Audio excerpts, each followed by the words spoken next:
ایسے رشتے ہیں جو انسان کو والد کا درجہ دیتے ہیں۔ 3 رشتے ایسے ہیں جو انسان کو والد کا درجہ، باپ کا درجہ دیتے ہیں، یعنی احتراماً ہم ان کا ادب و احترام اپنے والدین جیسا کریں۔ 3 رشتوں کا وہ کون کون سے ہیں؟ غور کیجیے۔ سب سے پہلے آپ کا حقیقی والد، جس کی آپ اولاد ہیں۔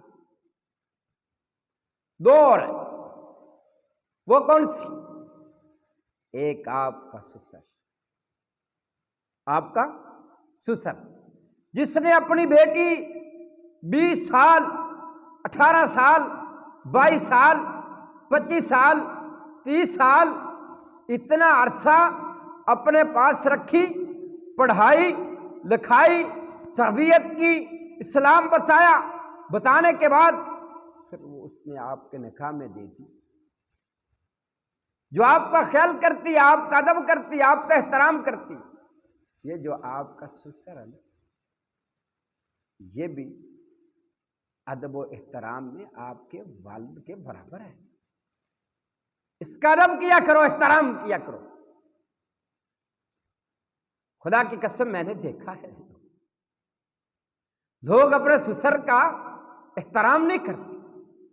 یہ ہماری بہنیں، ہماری بیٹیاں کہتے ہیں میں نے بڑی کوشش کی ہے کہ میرا سسر میرا باپ بنے، لیکن نہیں بنتا۔ بھائی کیوں نہیں بنتا؟ اسلام بتا رہا ہے کہ وہ آپ کا باپ ہے،